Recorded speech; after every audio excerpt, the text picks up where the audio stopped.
자, 이번 시간에는 속도와 가속도에 대해서 한번 해보도록 할게요.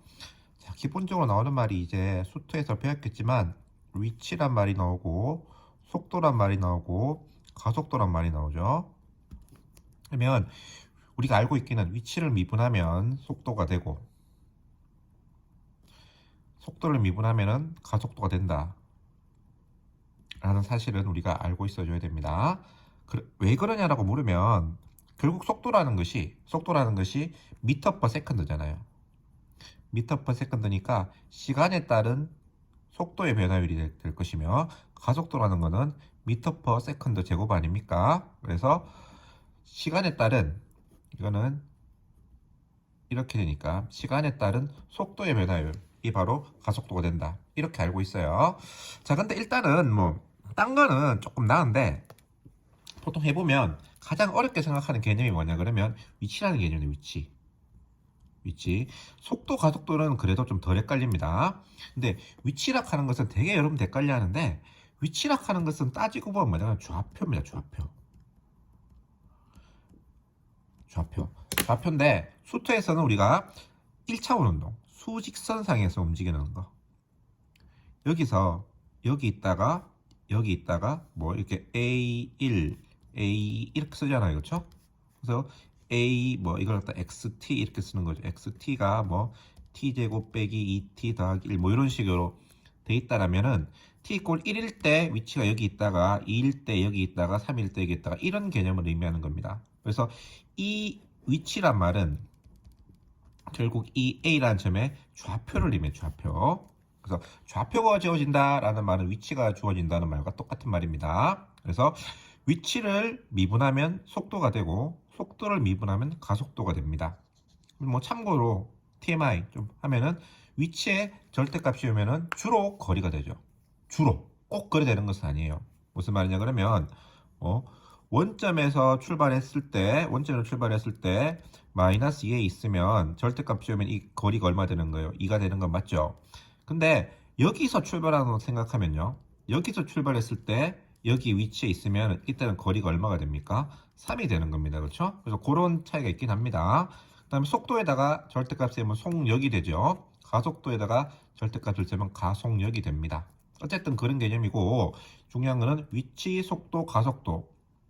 위치를 미분하면 속도가 되고 속도를 미분하면 가속도가 됐는데, 위치는 좌표의 개념이다. 이렇게 여러분들이 알고 계시면 될 것 같습니다. 그래서 그걸 알고 이제 문제를 풀면 될 것 같아요. 자, 근데 수직선 운동이, 그러니까 1차원 운동일 때 이 직선 위를 움직이는 것 같은 경우는 그렇게 우리가 쉽게 얘기를 할 수가 있어요. 자, 근데 이제 문제는 평면이 2차원 운동, 평면이 운동이다. 평면이 운동. 여기 있는 놈이 일로 가는 이런 궤적을 따라서, 이런 경로를 따라서 가는 이런 운동에 대해서 우리가 얘기를 이제는 해봐야 될 상황이 됐어요. 그래서 평면의 운동, 또는 2차원 운동이라고 말을 합니다. 자, 그러면 여기도 역시 마찬가지 위치란 개념이 있고 속도라는 개념이 있고 가속도라는 개념이 있는데, 위치는 뭐냐라고 물으면 아까랑 비슷하게 설명할 수 있겠죠. 그렇죠? x, y 좌표가 되겠죠. 좌표. 1,2에 있던 녀석이 이렇게 가서 3,4로 가더라 라는 거잖아요. 그렇죠? 이 경로를 따라서. 이게 위치란 개념. 위치. 그 다음에 속도. 자, 속도는 이제 시간에 따른 위치의 변화량입니다. 자, 시간에 따른 위치의 변화를 어떻게 설명을 할까? 이제 이런 무브름을 갖다가 우리가 할 수가 있겠죠. 자, 근데 봐봐요. 여기서 내가 아까 이런 경로를 따라서 한다라고 말은 하지만, 실질적으로 이제 뭐 물리학 시간에 배웠겠지만 변이의 개념을 쓰기 때문에 처음점과 끝점만 관계가 있어요. 처음점과 끝점 다 필요 없고, 처음점과 끝점만의 경우에 실질적으로는 여기 있던 놈이 1로 갔다. 우리는 그 정보만 갖고 얘기를 할 거예요. 중간 과정은 모르겠고, 물론 중간 과정까지 하려 그러면 조금 복잡하긴 해요. 근데 고등학교에서는 중간 과정을 안 배우고 여기서 1로 갔다 이 말이에요. 그래서 그냥 여기서 시작점과 끝점만 변이로 보는 거예요. 시작점과 끝점만 이렇게 간다 이 말이에요. 그러면 여기 있던 놈이 1로 갔던 거죠. 1,2에 있던 놈이 3,4로 갔다는 거예요. 중간에는 신경 쓰지 말자라는 거예요. 일단은 간단하게 할 때는 중간에 신경 쓰지 말고 1,2에 있던 녀석이 3,4로 갔다 이 말이에요. 그래서 이쪽으로 움직였네. 이쪽으로 움직였네. 그러니까 움직였다 라는데 두 개의 요소가 필요한 거예요. 방향이 필요하고 얼마만큼 크기가 필요한 거죠. 나타내는데. 그래서 이게 보면 1,2에서 3,4로 갔으니까 이 X축으로 2가 움직이고 Y축으로 2가 움직여서 2,2만큼 갖는 게 아니냐라는 표현을 쓸 수 있을 거라 이 말이에요. 2,2만큼. 그래서 속도를 나타낼 때도 이제 그냥 숫자가 아닌 순서쌍으로 나타내는 겁니다. 가속도도 나타낼 때 순서쌍으로 나타나고 당연하게 위치도 뭐로 나타난다? 순서쌍으로 나타나겠죠.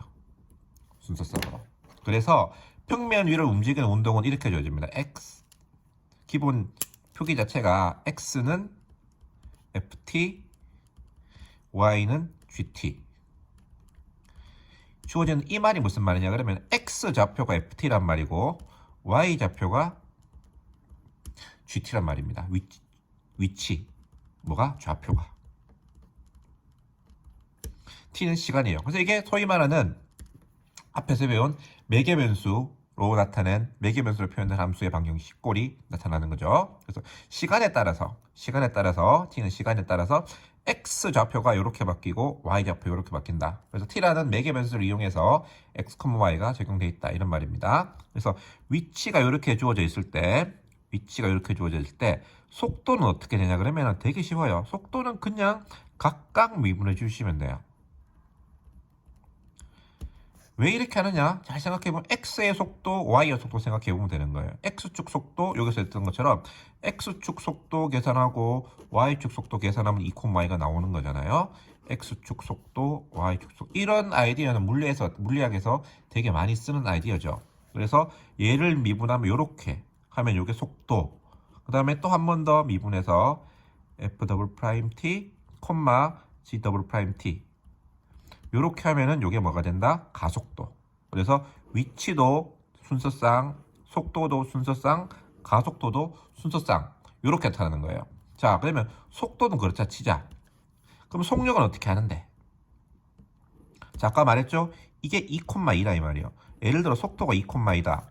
속도가 2,2라면 아까 말했잖아. 2,2의 의미가 뭐냐 그러면 여기서 이렇게 움직인단 말 아닙니까? 2,2의 방향으로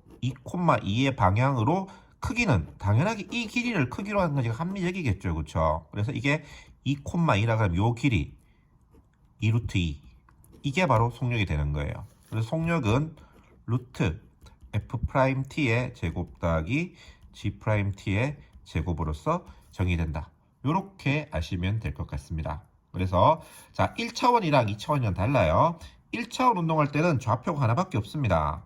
하나밖에 없기 때문에 그냥 위치를 미분하면 속도가 되고 속도를 미분하면 가속도가 된다는 말이 크게 무리가 없어요. 근데 2차원 운동에서는 일단 위치 자체가 X, Y로 주어지는데 매개변수 표현을 이용해서 X가 시간에 대한 함수, X 좌표가 Y 좌표도 시간에 대한 함수로 해서 X, Y 따로 이렇게 본다는 거죠. 그래서 이렇게 뭐로 나타나 있는 상황에서 속도는 X 좌표를 미분하고 Y 좌표를 미분해서 갖다 놓으면은 속도가 되고 가속도는 또 속도의 X 좌표, 속도의 Y 좌표를 미분해서 갖다 놓으면은 가속도가 된다는 것이고 속력은 이 점, 원점으로부터 이 점까지의 거리를 생각하면 그것이 바로 속력이 된다. 이렇게 정리를 하면 될 것 같습니다.